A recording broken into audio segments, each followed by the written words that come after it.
Bonjour et bienvenue. Mon nom est Rejab Bouazi et j'enseigne les sciences et la technologie au deuxième cycle du secondaire dans les écoles du Québec. Si vous êtes un enseignant formé à l'étranger et que vous souhaitez commencer votre carrière au Québec, cette présentation est pour vous. Aujourd'hui, dans le cadre d'une activité organisée par l'Université de Sherbrooke, j'ai le plaisir de vous présenter le programme de formation de l'école québécoise connu sous l'acronyme PFEQ. Cette présentation explique les éléments essentiels du programme de formation de l'école québécoise PFEQ. En l'occurrence, cette vidéo s'adresse à mes collègues ayant suivi une formation à l'étranger et qui souhaitent enseigner dans les écoles du Québec, ainsi qu'à ceux qui ont déjà entamé leur carrière ici et désirent mieux comprendre le système éducatif québécois pour s'y intégrer plus efficacement. Donc, au cours de cette intervention, je vous exposerai les grandes lignes du PFEQ, son importance et ses implications pour les enseignants formés à l'étranger.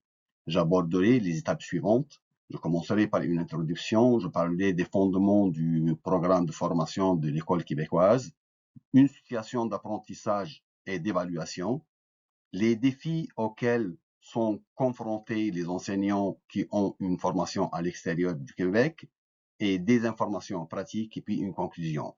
Je suis vraiment ravi de partager ces informations avec vous et je tiens à préciser que cette présentation est le résultat d'un travail collaboratif et d'échanges fructueux entre les membres d'une équipe d'étudiantes dont je fais partie. Merci pour votre attention et sans plus tarder, commençons. Le programme de formation de l'école québécoise, PFEQ, est le cadre éducatif qui guide l'enseignement au Québec de l'éducation préscolaire jusqu'au secondaire. Il vise à former des citoyens compétents, critiques et engagés, capables de s'adapter à un monde en constante évolution. Pour bien l'expliquer, le PFEQ doit être mis dans son contexte historique. Jusqu'en 1990, le système éducatif québécois repose sur une approche par objectif d'apprentissage. Cette approche est axée sur l'acquisition des connaissances précises et mesurables. C'est une approche qui a fait l'objet de critiques en raison de sa rigidité et de son manque d'adaptation aux besoins individuels des élèves. Le PFEQ a vu le jour le début de l'année 2001. Depuis son lancement, il a été révisé à plusieurs reprises pour s'adapter aux nouveaux défis éducatifs, notamment l'intégration des technologies de l'information et de la communication en éthique, la prise en compte de la diversité culturelle, l'éducation à l'environnement et au développement durable. Le programme de formation de l'école québécoise dans sa version actuelle place l'élève au cœur du processus éducatif et se distingue par deux éléments clés. Le développement des compétences et l'importance accordée à la démarche d'apprentissage. D'un côté, il structure les savoirs autour des compétences, leur conférant ainsi une dimension pratique et significative. D'autre part, il repose sur un cadre conceptuel qui envisage l'apprentissage comme un processus actif et continu de construction de connaissances. L'objectif est de former des citoyens compétents, autonomes, critiques, engagés et capables à s'adapter à diverses situations. Le système éducatif québécois, guidé par le programme de formation de l'école québécoise, a pour objectif de favoriser le développement de compétences pour préparer les élèves à la vie en société et à leur future carrière. Concernant sa structure et ses cycles d'apprentissage, en plus de la maternelle, au primaire, on a 3 cycles de 6 ans à 12 ans et au secondaire, on a 2 cycles de 12 ans à 16 ans. Concernant les domaines d'apprentissage, on trouve entre autres les langues, les mathématiques, les sciences, l'univers social, les arts, etc., etc. Le programme de formation de l'école québécoise indique 2 sortes d'évaluations, des évaluations formatives et des évaluations sommatives. Une évaluation formative est une méthode utilisée pour recueillir des informations sur l'apprentissage des élèves dans le but de guider la progression et améliorer l'enseignement, et aussi pour favoriser la pratique d'une pédagogie différenciée, contrairement à une évaluation sommative qui mesure les résultats finaux. L'évaluation formative est souvent informelle et continue, permettant aux enseignants et aux élèves de s'ajuster au cours de route. Depuis sa dernière réforme, 3 enjeux ont beaucoup de considération dans le programme de formation des écoles québécoises, soit les nouvelles technologies, l'éducation à l'environnement, l'inclusion et la diversité culturelle. En bref, le programme de formation de l'école québécoise a pour mission de former des citoyens compétents, autonomes et engagés, capables de relever les défis du XXIe siècle. Les domaines généraux de formation aident les élèves à devenir des citoyens informés, responsables et engagés.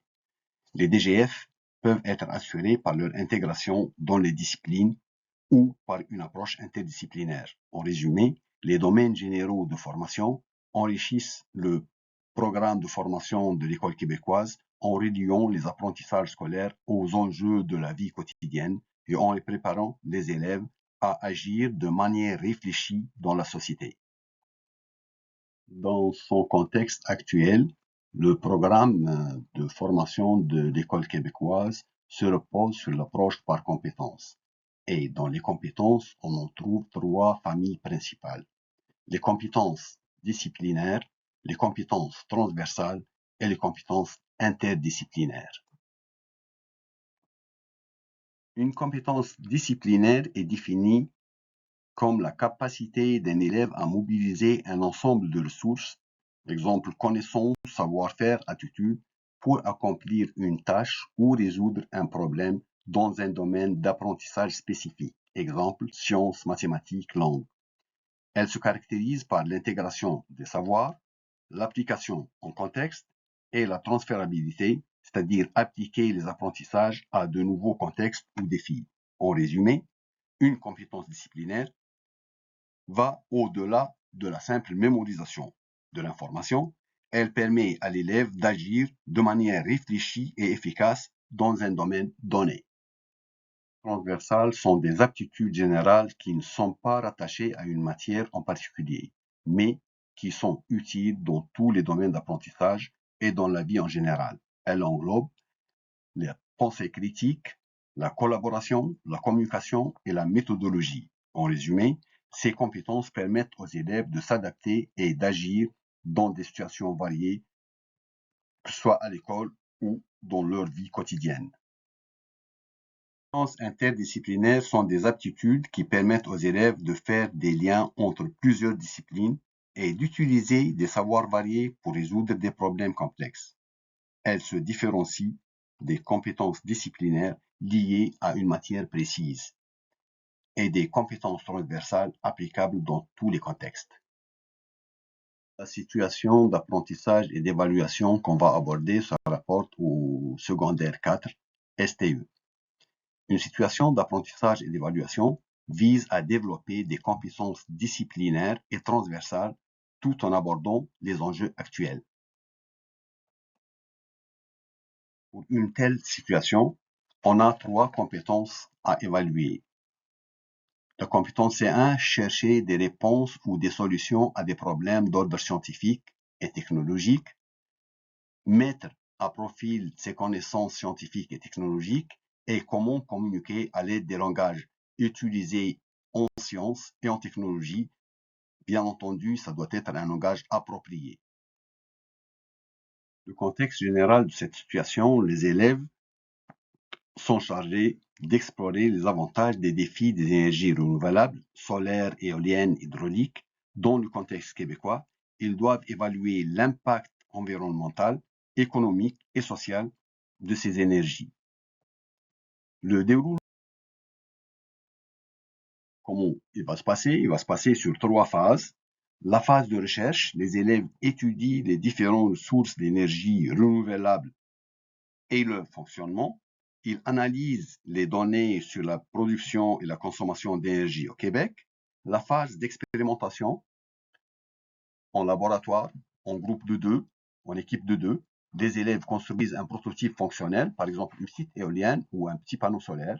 Ils mesurent l'efficacité énergétique de leur prototype et comparent les résultats avec d'autres sources d'énergie. Bien entendu, pour qu'ils mesurent les énergies, ils doivent utiliser des formules mathématiques. Donc ici, on a impliqué les mathématiques, on a impliqué leurs connaissances en mathématiques. Et la troisième phase, c'est la phase de synthèse. Les élèves rédigent un rapport ou préparent une présentation pour expliquer les avantages et les limites des énergies renouvelables. Ils proposent des solutions pour optimiser l'utilisation et les énergies dans leur région. Et de là, c'est le côté communication et implication dans leur environnement. L'évaluation de la compétence 1 sera notée sur les pertinences des hypothèses et la rigueur de l'expérimentation. La compétence 2, ce qui est attendu, c'est mettre en profil ses connaissances scientifiques et technologiques. L'évaluation sera sur l'utilisation adéquate des concepts scientifiques, énergie, rendement, impact environnemental, ainsi de suite. Et pour la compétence 3, c'est le côté communication des langages scientifiques et technologiques appropriés. L'évaluation sera la qualité d'argumentation de la communication.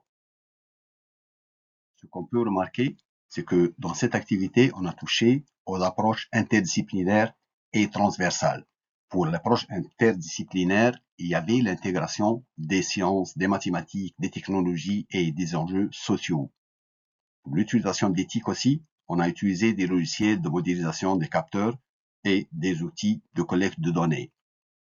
Le développement des compétences transversales, c'est la collaboration, la pensée critique, le travail en équipe, la résolution des problèmes.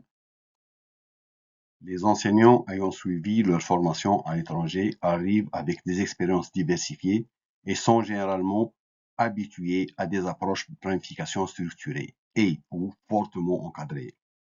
Ils doivent ainsi s'ajuster à un système éducatif plus souple qui leur offre une plus grande liberté dans la conception de la mise en œuvre et de leur enseignement. Le PFEQ encourage l'autonomie des enseignants dans la planification.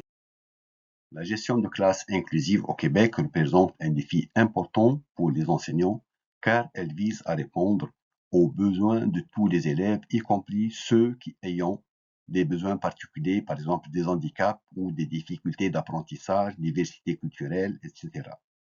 On peut résumer cette situation en quelques points. La différenciation pédagogique, l'utilisation des technologies, la communication avec les parents et la création d'un climat positif. On peut dire alors que la gestion de classe inclusive au Québec est un défi complexe mais essentiel pour assurer la réussite de tous les élèves. Elle nécessite une approche flexible, collaborative et bienveillante, ainsi qu'un soutien accru pour les enseignants. Reste à vous dire, chers collègues, il y a de nombreux termes techniques et acronymes qui sont utilisés dans la communication entre les équipes éducatives. Le glossaire suivant pourra vous aider. Donc, vous avez déjà franchi une étape importante si vous avez déjà décidé de venir enseigner au Québec. Le PFEQ est un outil conçu pour vous accompagner dans le développement des compétences des élèves tout en vous offrant la liberté d'exprimer votre créativité pédagogique. Votre expérience, ça compte beaucoup, et votre passion sont des atouts uniques qui contribuent pour enrichir le système éducatif québécois. Prenez le temps d'explorer le concept des clés PEFQ.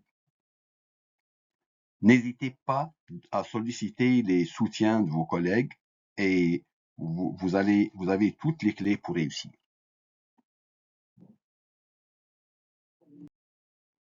N'hésitez pas à me contacter si vous avez des questions.